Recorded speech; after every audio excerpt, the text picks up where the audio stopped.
3일 전에 아까 보명서 주지 스님이 회주 스님이라고 그러는데 내가 자꾸 그걸 사유성을 가지고 한번 들여다보면 회주 그 말이 세속적으로 표현하면 회장님이라고 하는 것 같아. 그 못을 회자 하다가 주지는 머무를 주자인데요. 회주는 주인 주자입니다. 이게 주지라고 할 때는 머무를 인변에 주인 주자를 써서 주지라고 그러는데 가질지자 머무를 주자인데 회주라고 할 때는 못을 회자에다가 주인 주자예요. 그러니까 그게 세속적으로 말하면 회장님이라 소린가. 하여튼 그러니까 나는 이제 구룡사라고 하는 절에 살고 있지만 구룡 그룹 회장 같아. 이번에 그 유래 신도시에 9명의 스님들이 천막 치고 결사 정진을 하고 계시는 그 부분에 대해서 분주하고 번다움을 떨지 않으려고 거기 한 달 반이 되어서도 간 적이 없고 구룡사 주지 스님만 한 번씩 불자들하고 가서 기도를 하면서 함께 했던 것 같던데, 전에 듣는 말이 그 유래 신도시에 있는 그 지금 상월선원 터는 수십 년 동안 6.25 전쟁 이후에 특전사 공수부대가 그곳에 사령부가 들어서고 지금 이제 군 법당이 세워지기 시작한 건 50년 됐어요. 50년. 그래서 거기 절도 오랜 시간 군인들과 함께 했던 곳인데 그 부대가 이천으로 부대 이전을 하면서 그곳에다가 절이 그대로 유지됐으면 좋겠다는 생각으로 종단에 제안을 하고 국방부다 요청을 해서 그 터를 3025평을 국가로부터 샀습니다. 250억을 주고 샀고 거기다가 이제 절을 내년 봄부터 지을 건데 건축 허가도 받아놨는데 그렇게 하기 전에 본래 거기 가서 지금 정진하고 있는 스님들이 전 총무원장 자승 스님이 중심이 되어서 그런 마음을 내고 있는 걸 봄에 들었어요. 봄에 파고다 공원에서 노천 정진을 한번 할까. 서울역에 역에도 노숙자들이 참 많다는데 그곳에서 노천에서 정진 결사를 하면서 작은 인연이라도 그분들한테 맺을까 해서 제가 지금 서울시장님한테 그 얘기를 전한 적도 있습니다. 파고다 공원은 국보 2호인 원각사지에 탑이 모셔져 있지만 문화재청에서 함께 하고 있어서 서울시에서 마음대로 못 할 거고 저녁 시간이면 또 문을 닫습니다. 그래서 정진하기가 어렵겠고 서울역에서 하면 공간이 크니까 한 부분을 주면 나도 이번에 가서 대중공양비를 내고 왔거든요. 그 스님들이야 9분이 하루에 한 건입밖에 공양을 않고 그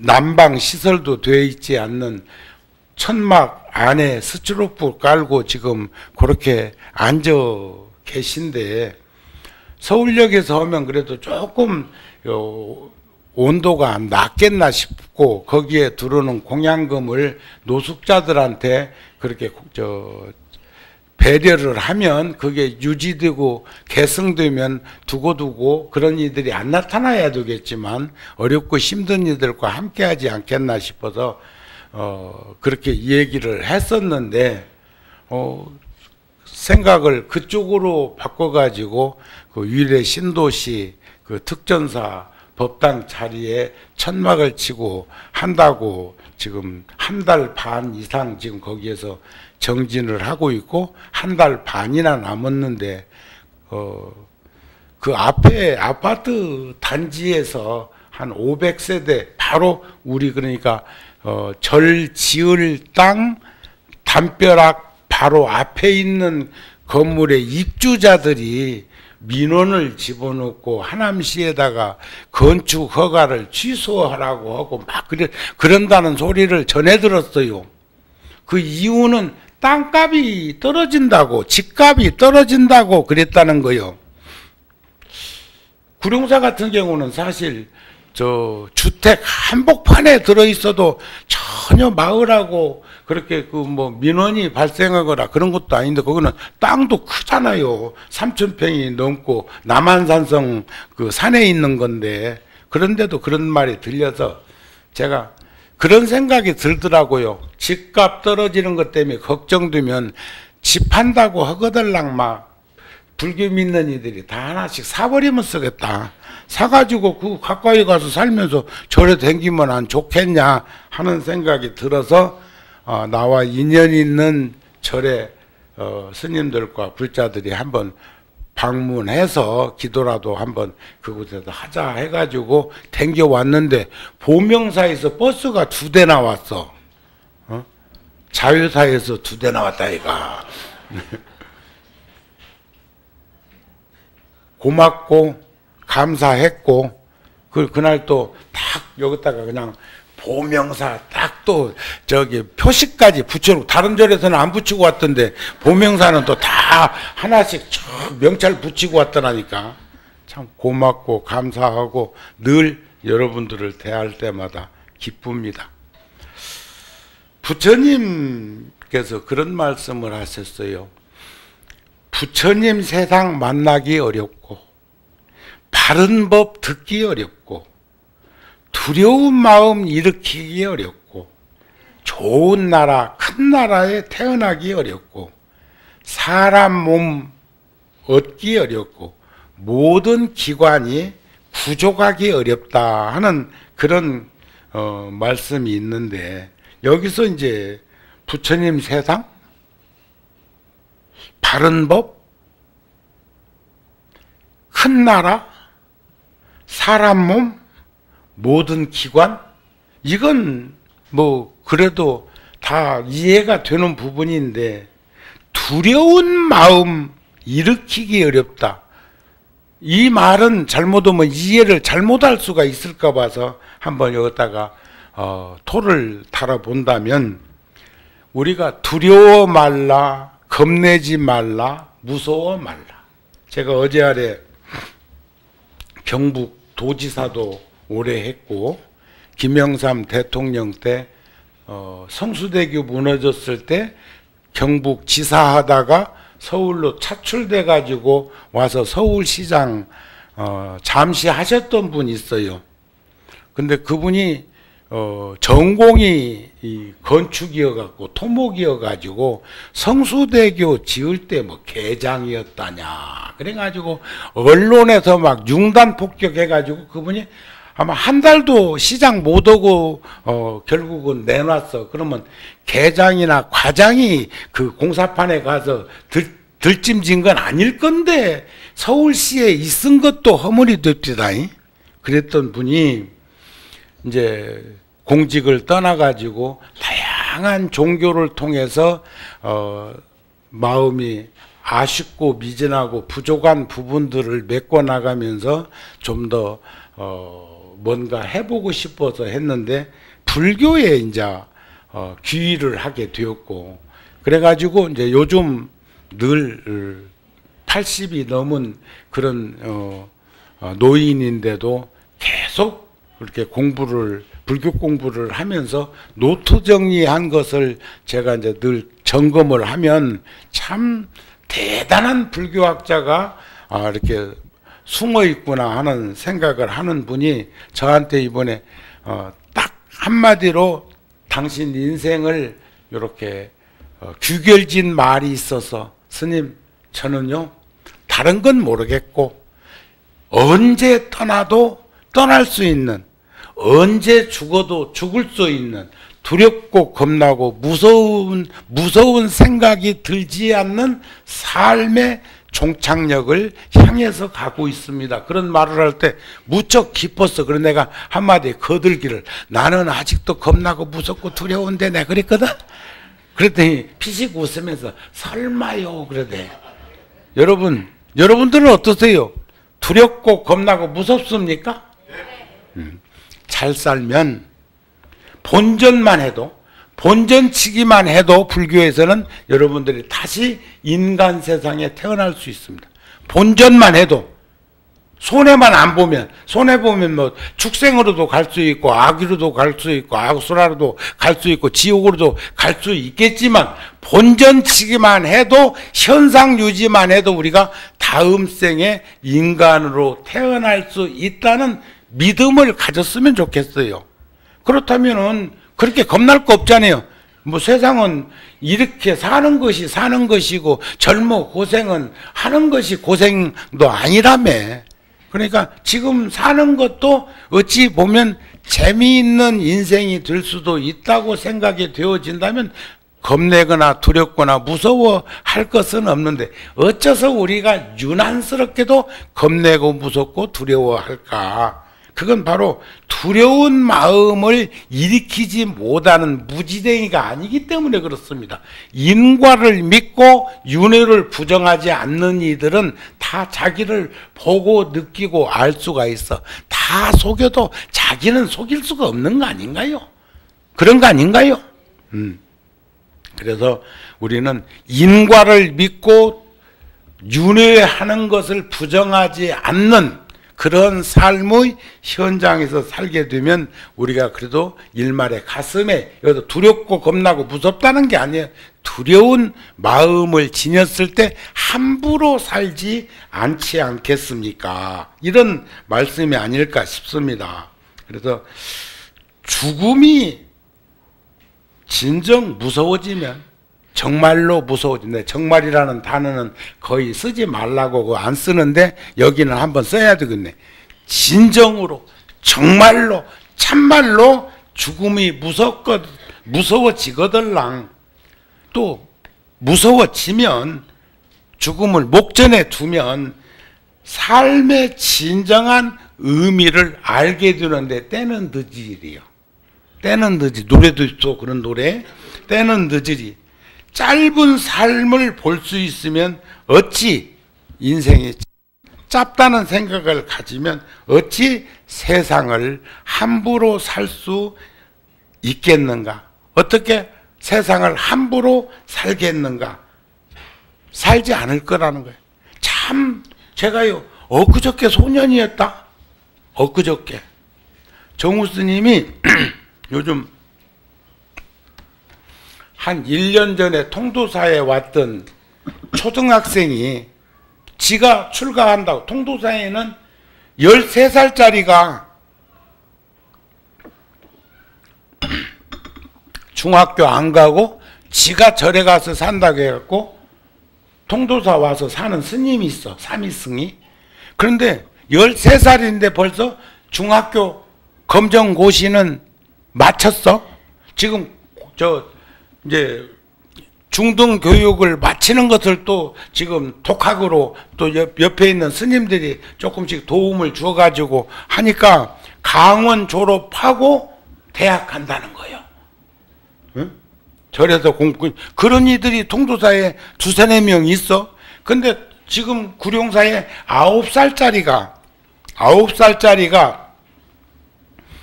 충북 제천이 고향인데 저 아버지도 스님이요? 뭔 스님이 알을 낳았다고 하니? 애 낳아놓고 출가해버렸어. 에? 제가 금년 초에 통도사에서 그 아이를 보러 왔던 게, 아이가 절에 있는 거 모르고 이제 했는데 어찌 풍문으로 듣고는 아가 잘 있나 싶어갖고 애비된 처지라 이제 출가한 스님이지만 그래도 왔더라니까. 그래서 나하고 이제 마주쳐서 만났어. 그랬더니 아무개 아버지라고 하고 지가 절에 가서 살고 싶다고 해서 보냈다는 저 어머니 말을 전해 들었다고 이제 그렇게 하던데, 그런 녀석이 지금 구룡사에 와 있는데 여자친구 있다네. 응? 어저께 그려 스님 저 여자친구 있어요 그러길래, 야 유치원에도 유치원 댕기는 애들도 여자친구 남자친구 있더라. 네, 그래서 또 한 수 더 떴어. 그러면서 내가 그 녀석한테 하는 말이, 스님도 네 나이 때 꿈이 있었다. 어렸을 때, 근데 초등학교 2학년 때 꿈이 운전수였어요. 운전수. 그래서 그런 책도 저 수필집도 썼어. 내 어릴 적 꿈은 운전수이었네. 그런 제목으로 책도 낸 적이 있어. 근데 그때 내 옆자리에는 같은 반 여자아이가 거기 앉아 있었다.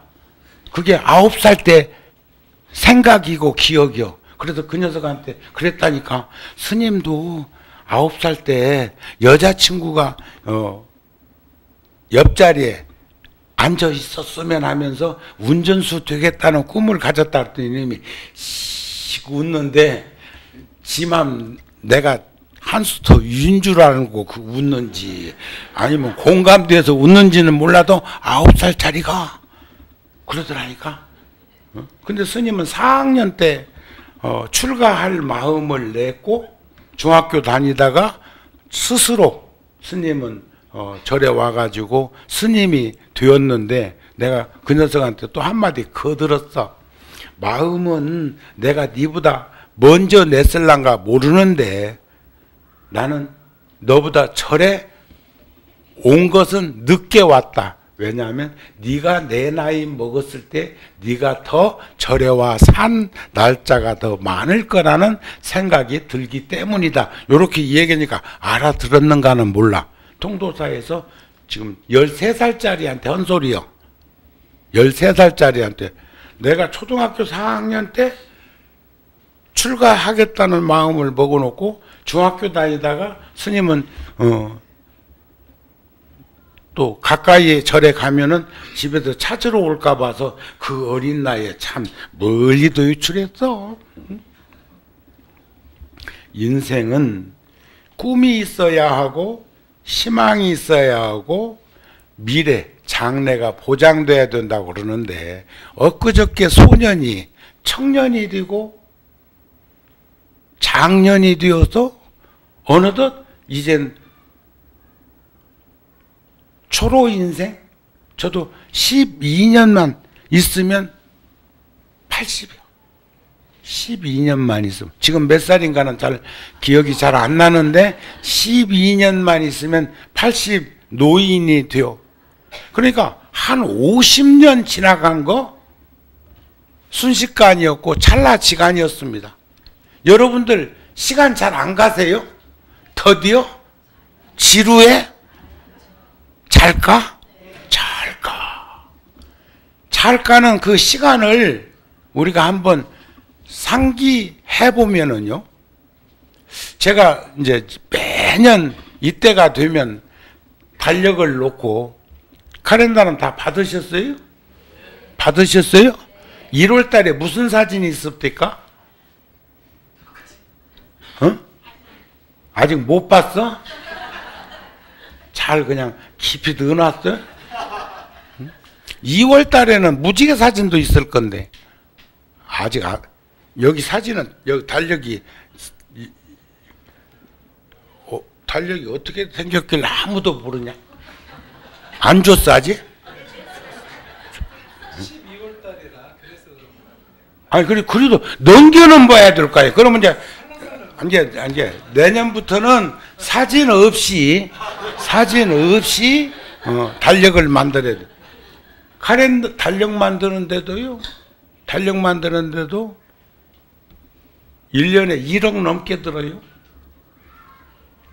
그리고 해외 포교당 10군데에다가 달력 만들어 가지고 택배로 보내는 돈이 1,000몇백만 원씩 들어, 운송비가.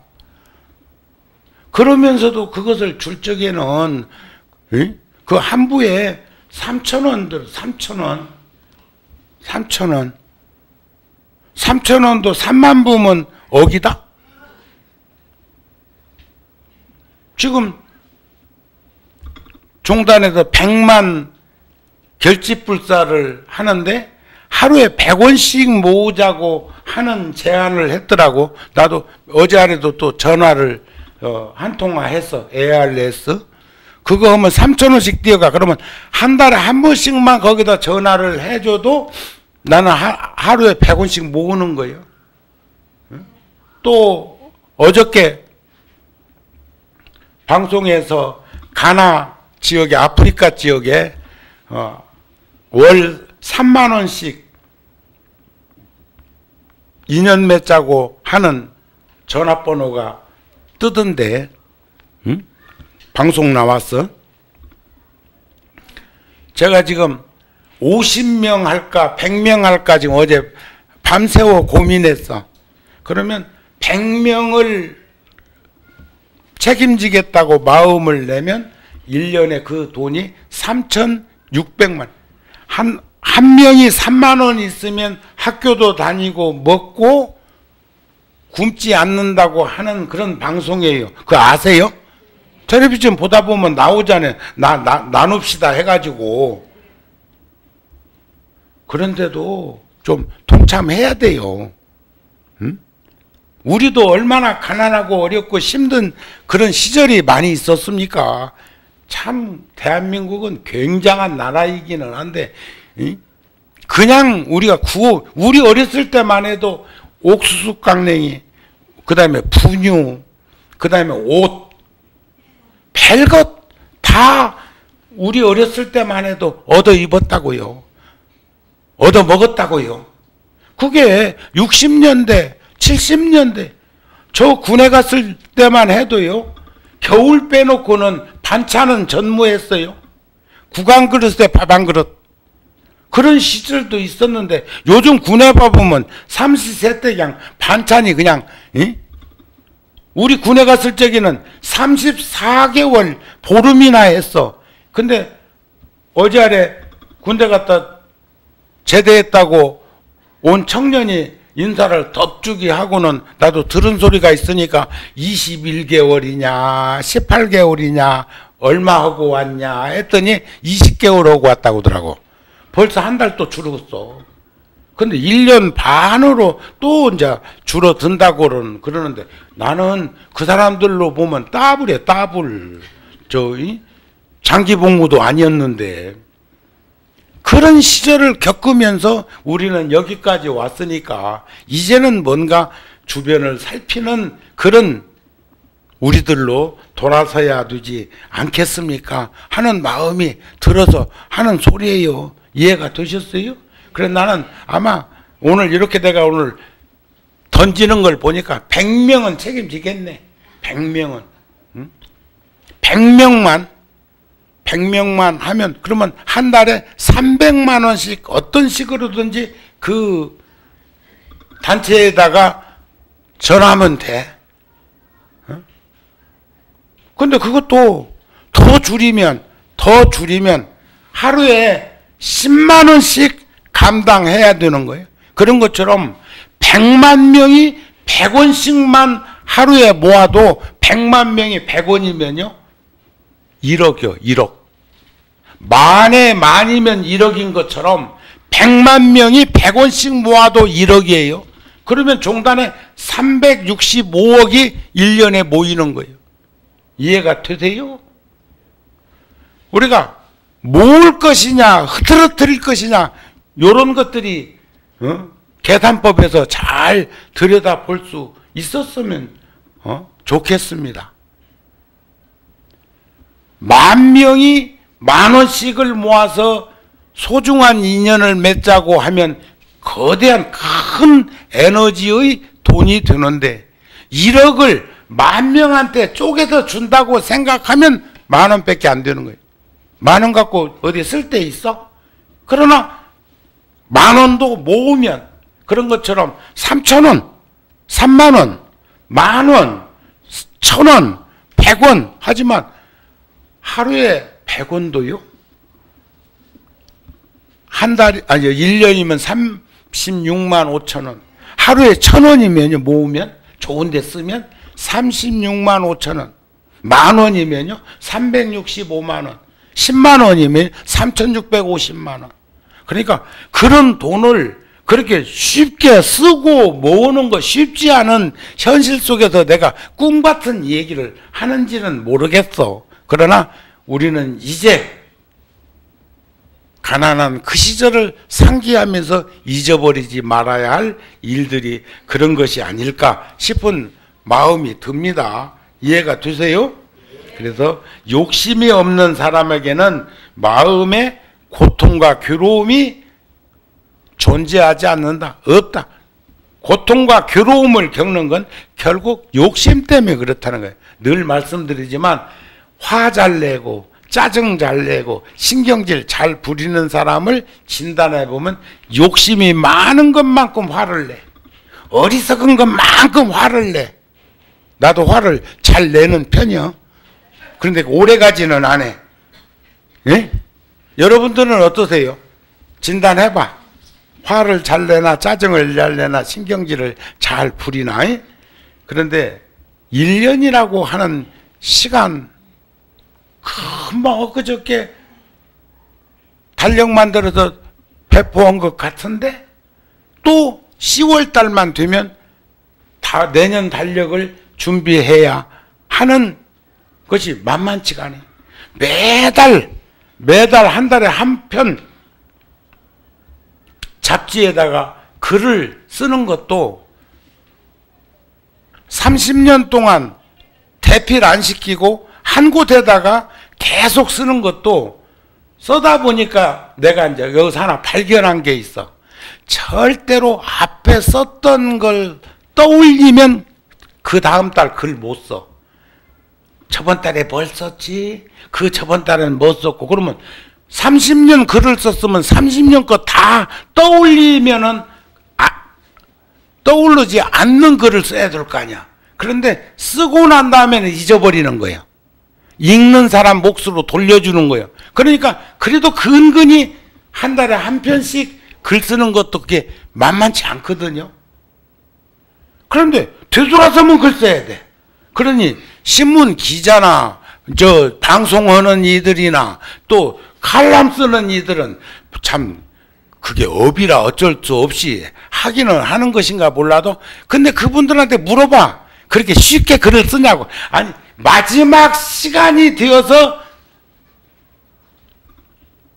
끝맺음을 하는 게 더 많대야. 미리 써갖고 주는 게 아니고. 에? 자 그런 말들을 하는데 그러니까 엊그저께 소년이 초등학교 2학년 때 꿈을 가졌고 4학년 때 출가의 생각을 가졌는데 벌써 70 노인이 되어버린 그 시간을 합성해가지고 보면 우리가 지금 반만년이라고 하는 5,000년 역사도 50년 간격으로 세우면 100명만 세우면 5,000년이요. 그러니 뭐 2,000년, 3,000년은 뭐 더 짧은 거죠. 우리 살아온 인생으로 견주어 볼 때 몇십 년 간격으로 한 사람씩 터울로 세운다면 5,000년, 만년도 금방이다. 이런 말씀이 아닐까 싶습니다. 그래서 제가 금년에도 한번 날짜 계산을 해봤어요. 음력은 매년 354일이에요. 음력은. 그 중에 1월달이 30일이면 내년 1월달, 작년 1월달은 29일이요. 그러니까 29일, 30일, 29일, 30일 이런 식으로 날짜가 되는데 6월달은 매년 음력으로 29일이고 12월달은 매년 음력으로 30일이에요. 그래가지고 1년이 354일이에요. 양력은 근데 음력은 달과 지구 관계인데 양력은 동짓날 가장 태양에서 멀리 떨어져 있었어. 그게 오후 1시 17분이든가 19분이든가 그때가 가장 멀리 온 동지 시간이에요. 며칠 전에 지나갔죠? 파쭉 잡섰죠? 그래 놓고 다시 공전하는 그 길을 향해서 가는 거예요. 그 길을 가. 그게 우리 어렸을 때 산술적으로 배웠던 기억들이 있을 거예요. 365일 5시간 46분 48초를 1년이라고 그래. 그런데 13분 12분이 모지되는 6시간을 4년마다 2월 달에 윤달이라고 해서 29일이 들어. 내년에는 양력으로 366일인데 음력은 4월 달에 30일 음력이 하나 더 들어가. 그것은 꼭 4월 달에 들은 건 아니에요. 그래가지고 음력이 내년에는 384일이요. 늘 양력보다 음력이 11일 모지된데 11일 모지되는 걸 3년마다 윤달을 집어넣어가지고 상쇄하는데 내년에는 양력도 윤달이 들고 음력도 윤달이 들었어. 18일이 음력이 더 많어. 우리는 그동안에 음력으로 생일을 쓰면 양력은 365일인데 이 음력은 354일밖에 안 되니까 생일을 빨리 찾아먹는 것처럼 생각하지만 그렇게 얘기하기로 하면 내년에는 18회나 더 양력보다 음력이 더 날짜가 많다는 거 아는가 몰라. 근데 어떻게 우리 선조들은 그걸 조화롭게. 그래서 내년 금년 하지는 6월 22일이었는데 내년 하지는 6월 21일이에요. 또 그런가 하면 동지는 금년에는 6월 22일이었는데 내년 동지는 12월 22일이요. 21일.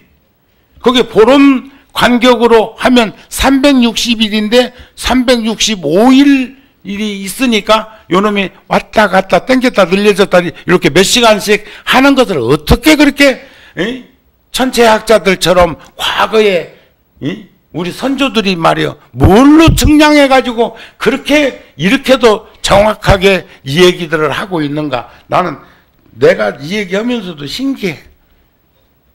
이해가 되세요? 내년에는 음력이 더 많습니다. 그런데 음력은 3년마다 주기적으로 29일 내지 30일을 한 달씩 더 넣어가지고 양력보다 모지된 일수를 채워나간다. 이렇게만 아셔도, 그러니까 굳이 양력으로 세우나 음력으로 세우나 거의 맞따라져 있다는 것을 알 수 있겠다.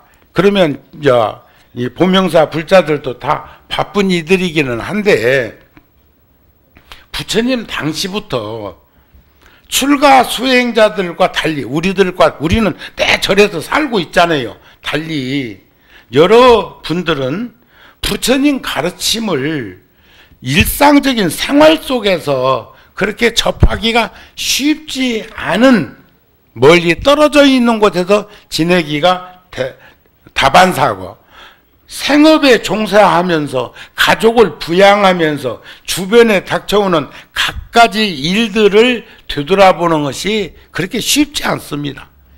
그래서 이제 요즘은 현대적으로는 제가 일요일 날 우리 이렇게 하고 있는 이 법표를 가족법표라고 이름을 붙였어. 이 가족법표라는 이름을 정우 스님이 붙였습니다. 그리고 스님이 80년대 중반에 포교하겠다고 대중에게 노출되기 전까지는 일요일 날 법표하는 절들이 손가락으로 꼽힐 정도밖에 안 됐어요. 물론 조계사는 그때도 이미 1년 12달 법표 없는 날 없고 1년 12달 직장인들을 위해서 월요일 날부터 일요일 날까지 저녁 시간에 늘 조계사는 예불 끝에 법표를 다양한 모임체들이 그곳에서 하는 곳이 있기도 하지만 그 외에는 그렇게 쉽지가 않았어. 그런데 정우 스님이 80년대 중반에 도시에 와서 노출되면서 표어는 부처님 품안 따뜻한 가정을 발언하자. 부처님 품안과 따뜻한 가정을 둘로 보지 않는. 그 다음에 일요일 날은 가족법회라는 이름으로 가족이 함께 모이기도 하고 세대별로 모여서 구룡사 같은 경우는 이 시간에 중심 법회를 하고 딴 법당에서는 어린이 법회를 해. 딴 법당에서는 청소년 법회를 해. 청년들이 어린이 법회 간사나 선생님 맡아가지고 함께 하고 나서 오후에 청년 법회를 해. 그런 절도 있어. 또 그런가 하면 교회는 요즘 보니까 막 5부 예배, 6부 예배, 막 7부 예배까지 하는 데도 있던데, 어떤 교회는 기독교 방송 보니까 저녁 예배 시간에는 막 밴드가 나와가지고 막 이 노래도 부르고 뭐 그런 것도 굉장히 좋겠다 싶은 생각이 있던데, 아까 우리 합창단에서 부른 노래는 1절에 외롭다고 하는 표현을 쓰더라니. 고독하다고 하면 좋을 건데 부처님 가르침대로 가면서도 외로운 그 길을 간다고 그 노랫말이 나왔던데, 내가 작사했다면 나는 고독하다고 차라리 할 걸 그랬다 싶은 생각이 들더라고. 외로운 것은요, 외로운 것은 고독한 것하고는 전혀 다른 언어예요. 외로운 이들은 고달픈 인생에 빠지기가 쉬워. 그러나 고독한 이들은 절대로 고달픈 인생은 안 산다. 고단한 인생은 살아도. 여러분들은 고달픈 인생은 살지 맙시다. 그러니까 여러분들은 일요일 날 이렇게 모이는 것만 해도 한 달이면 4일, 5일 돼야. 그런데 부처님 당시에는 사제일이 있어. 또 육제일이 있어. 또 어떤 일은 십제일이 있어. 십제일이라고 하면 이제 양력이고 음력이고 상관없이 여기서는 음력이겠지만 1일, 8일, 14일, 15일, 18일, 23일, 24일, 28일, 29일, 30일. 어떤 건 일주일 간격으로 한 번 절에 오게 만들어 놓고, 어떤 건 연거푸 연달아서 오게 만들기도 하고, 어느 때는 또 3일 연장으로 오게도 부처님 당시에도 해놨어. 누구들에게? 제가 불자 출가하지 않은 이들이 절에 오는 시간들을 그렇게 해가지고 10제일, 6제일, 4제일로 표기를 해서 절에 함께 할 수 있도록 했는데, 가장 좋은 건 짧은 시간이라도 항상 염념상속에서 부처님의 가르침을 접할 수 있는 우리들이 되었으면 좋겠다 하는 말씀을 드리고 싶습니다.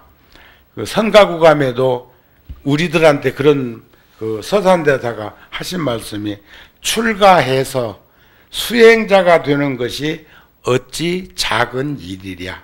여기서 수행자라고 하는 것은 하심하고 인욕하는 삶을 사는 사람이라고 생각합니다. 편하고 한가함을 구해서도 아니요, 따뜻이 있고 배불리 먹기 위해서 출가한 것도 아니다. 명예나 재산을 구하기 위해서는 더더욱이 아니다.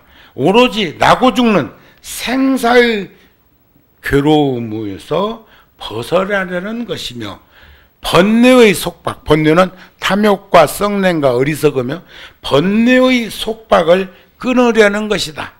출가 수행을 한다는 얘기는, 하심하고 인욕한다고 하는 삶을 산다는 얘기는 결국은 우리가 번뇌를 끊는 인생, 번뇌가 일어나지 않는 인생을 살기 위해서. 그런데 번뇌라는 것은 탐욕과 썩냄과 어리석음,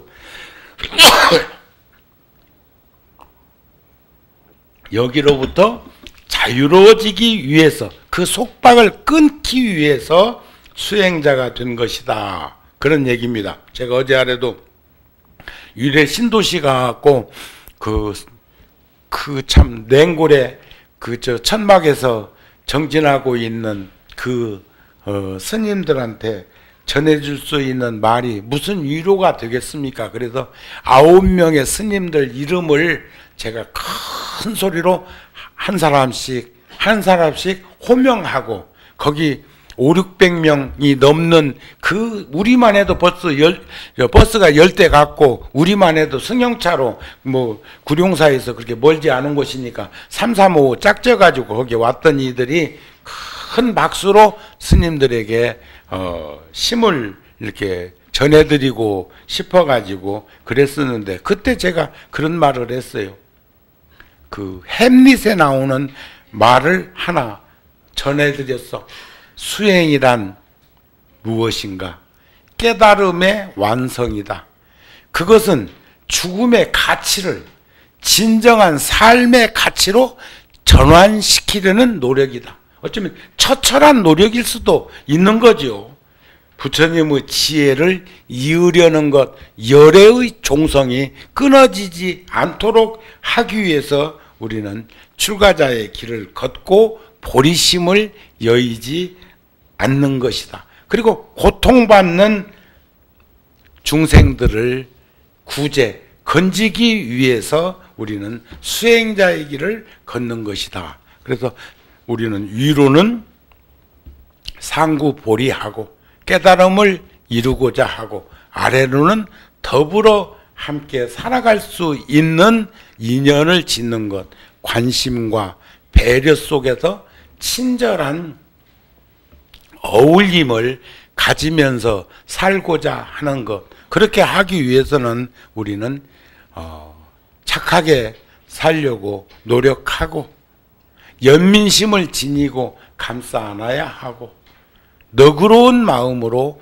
포용해야 되는 그런 마음가짐이 준비되어 있어야 되지 않을까 싶습니다. 그래서 끝으로 마음은 바람과 같다고 합니다. 마음은 그 모습을 볼 수도 없고 느낄 수도 없고 잡을 수도 없다고들 하지만 그 마음은 흐르는 물과 같다고 하지요.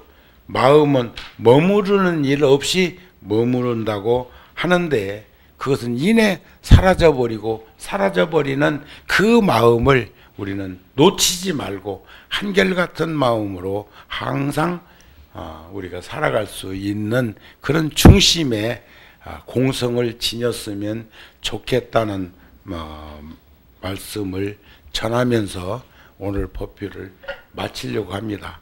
우리 항상 함께 살아가는 이들에게 고맙고 감사한 마음 가지고 오늘 내가 10분 빨리 끝내는 것은 스케줄이 바쁜 분들이 그대로 계심으로 해서 요렇게라도 해주는 것이 그랬으면 아직 안 끝나?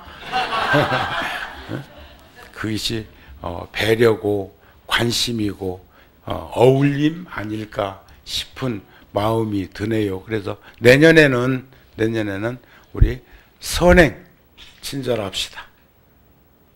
또 자비, 연민심을 가집시다.